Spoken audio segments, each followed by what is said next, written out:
Cerita Hantu Berasuk Pulau Belitung. Cerita yang telah tertutur dari mulut ke mulut dan berkembang luas di masyarakat Belitung ini bermula di sebuah kelekap, kampung kecil zaman dulu, yang sekarang bernama Simpang Tiga, Kecamatan Gantung, Belitung Timur. Sehingga sekarang cerita ini menjadi semacam buku pegangan oleh para pemburu.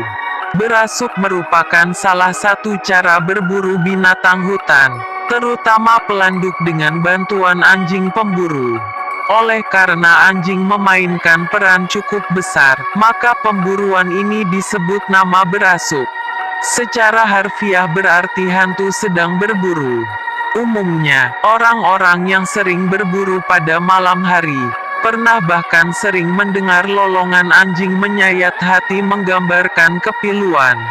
Suara lolongan-lolongan anjing itu terdengar berasal dari hutan-hutan, terutama ketika bulan sedang purnama penuh. Konon kabarnya suara lolongan itu pertanda sedang ada hantu berasuk. Prosesi berasuk sendiri lazimnya dilakukan berkelompok dengan anggota 3-5 pemburu. Untuk mengarahkan binatang buruan biasanya terlebih dahulu memasang penghalang, terbuat dari ranting pohon kecil sepanjang 60-70 cm yang ditidurkan hingga setinggi 40-50 cm. Perangkap ini berfungsi sebagai pagar agar pelanduk yang terkurung dan tidak bisa melompatinya. Perangkap ini lazimnya bisa mencapai 5-6 km, atau disesuaikan dengan jumlah anggota dalam kelompok pemburuan tersebut. Pada rentangan perangkap, dalam jarak antara 80-100 meter sengaja dikosongkan untuk memasang jerat pelanduk atau lapun. Lalu di mana fungsi anjing? Nah, anjing-anjing pemburu yang memang sudah terlatih biasanya dilepas di hutan. Dalam satu perburuan, jika terdengar suara salakan, berarti anjing sudah melihat seekor pelanduk dan segera mengejar. Berdasarkan suara salakan anjing itulah para pemburu mendatangi arah dari mana suara gonggongan tersebut berasal. Akan halnya pelanduk yang terkurung dalam perangkap biasanya tidak bisa keluar. Satu-satunya jalan keluar adalah ruang kosong pada rentangan perangkap yang telah dipasangi lapun. Saat keluar di lubang itulah pelanduk akan terjerat atau masuk lapun. Pelanduk hasil buruan, bagian kepala diserahkan kepada kepala kampung, sisanya dibagi rata antara anggota kelompok perburuan. Kisah hantu berasuk sendiri bermula di masa hidup penduduk Belitung masih betul-betul mengharapkan pada alam, terutama kepada hutan di mana orang Belitung masih banyak meninggali daerah pedalaman guna menghindari diri dari serangan para lanun atau bajak laut. Alkisah, di suatu kelekap, sekarang Simpang Tiga, tinggallah sepasang suami istri. Sang suami adalah pemburu handal. Kehidupan keluarga itu tengah dinaungi kebahagiaan. Sang istri sedang hamil. Lazimnya orang yang sedang hamil, sang istri mengidamkan makanan yang aneh-aneh dan harus dipenuhi. Suatu hari ia berkata pada sang suami, "Ngidam ingin makan daging pelanduk buting laki." Merasa kehendak itu adalah keinginan si jabang bayi dalam kandungan sang istri dan kecintaan mendalam pada istrinya, sang suami pun menyanggupi untuk memenuhi permintaan tersebut. Singkat cerita, setelah menyiapkan perlengkapan, bersama temannya dan seekor anjing, ia berangkat ke hutan, mencari pelanduk bunting laki. Berhari-hari pemburu itu bersama teman-temannya menjelajahi hutan untuk memenuhi kehendak istri. Tapi setiap berhasil menangkap pelanduk, yang bunting sekalipun, selalu pelanduk betina. Entah sampai kapan pelanduk laki bunting tidak akan didapatkan. Namun demikian sang pemburu itu tetap bersikeras tidak akan pulang sebelum kehendak istrinya terpenuhi. Karena sudah lebih 2 pekan di dalam hutan, Teman si pemburu minta izin pulang ke kampung.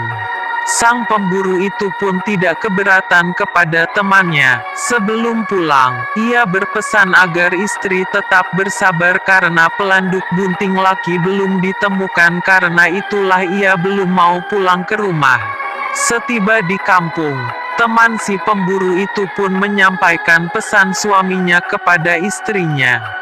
Ia juga menceritakan segala hal ihwal perburuannya yang selalu mendapatkan pelanduk betina yang bunting, tak pernah ketemu berjenis laki-laki.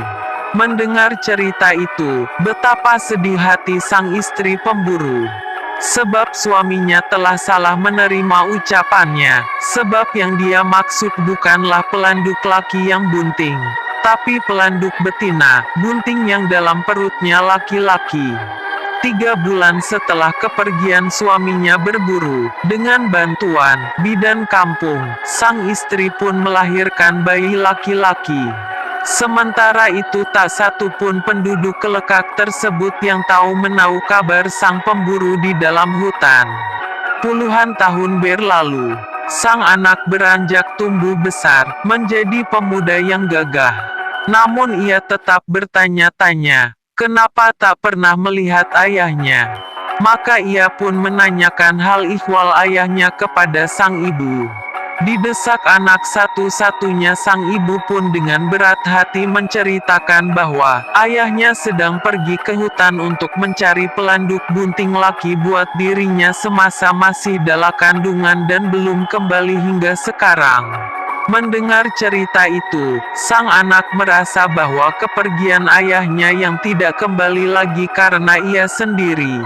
Hingga sejak mendengar cerita itu, ia berusaha untuk mencari ayahnya. Jalan pertama adalah menanyakan di mana ia bisa menemui ayahnya kepada teman ayahnya terakhir berasuk dulu. Oleh teman si pemburu, ia diberitahu bahwa ayahnya sering terlihat di pinggir hutan dekat aliran sungai.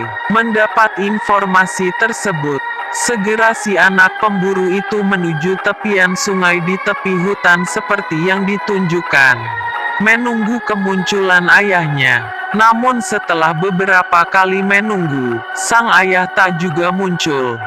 Karena itu ia pun mengubah cara untuk melihat dan menemui ayahnya.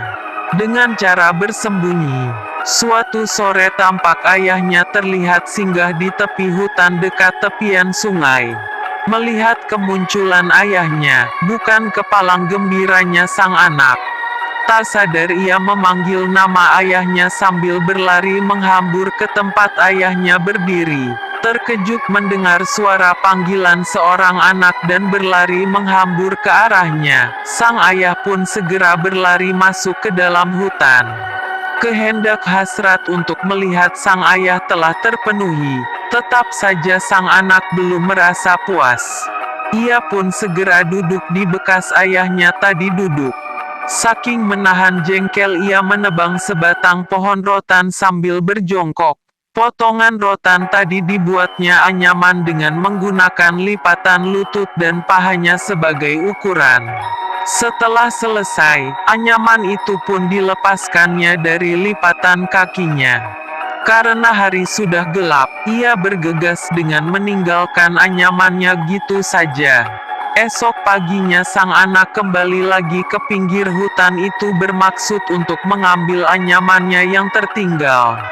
Tapi apa yang dilihatnya? Di kejauhan ia melihat ayahnya sedang asyik bermain-main dengan anyamannya kemarin. Sesekali anyaman itu ia masukkan ke atas kepala, ke lengannya, kebesaran. Penasaran tak bisa mengenakan anyaman tadi, ia pun segera duduk berjongkok. Tanpa sadar ia memasukkan anyaman ke lipatan lutut dan pahanya, hingga masuklah anyaman tersebut dengan pas. Hingga ia tak bisa berdiri. Melihat anyaman itu masuk ke lipatan paha dan lutut ayahnya, sang anak pun segera berlari menghampiri.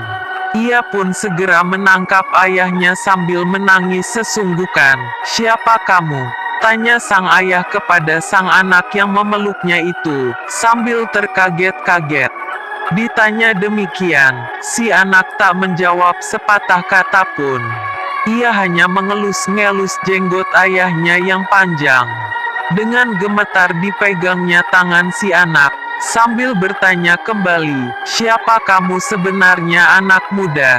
Si anak pun segera menjawab, "Aku adalah anakmu, ayah. Akulah anak yang ada di dalam perut ibu ketika ayah pergi berburu mencari pelanduk bunting laki." Mendengar jawaban si anak, sang ayah terasa betapa lama waktu telah dilewatkannya untuk mencari pelanduk bunting laki. Kalau melihat anak yang besar dan kuat di hadapannya, pastilah sudah puluhan tahun. Menyadari hal itu, ingin rasanya ia kembali pulang ke rumah tinggal bersama anak dan istrinya. Tapi karena ia telah bersumpah bahwa ia tidak akan kembali sebelum membawa pelanduk bunting laki di tangannya, ia mengurungkan niat tersebut. Sang anak pun terus berusaha membujuk ayahnya agar segera kembali. Lagi pula, idaman ibunya sudah tidak mungkin dimintai karena si anak sudah lahir dan sudah tumbuh sehat dan baik. Sudah dibujuk-bujuk, sang ayah tetap bersikeras akan terus mengembara di hutan belantara mencari pelanduk bunting laki. Ia pun berkata pada anaknya, "Baiklah nak, sekarang kau pulanglah. Sampaikan kepada ibumu, aku tak akan kembali sebelum pelanduk bunting laki ada di tanganku. Cuma pesanku," lanjut si pemburu, "jika kau pergi berasuk, perhatikan pesan ini. Jika berasuk bulan purnama hari ke-9 bulan muncul, jangan kau ambil pelanduk yang lekat di sebelah kiri, tengah dan kanan dari lapunmu. Pelanduk itu bagianku. Lalu, jika bulan raya 17, hari ke-17 bulan muncul, purnama penuh, itu bagianku. Dan kalau bulan purnama sudah ke-27 dan seterusnya, kami sudah ke laut untuk mencari ikan." Mendengar pesan itu, si anak jadi heran kenapa ayahnya masih juga mau mendapatkan pelanduk. Setelah diterangkan si ayah, barulah ia tahu bahwa ayahnya telah terikat oleh sumpah di hadapan ibunya.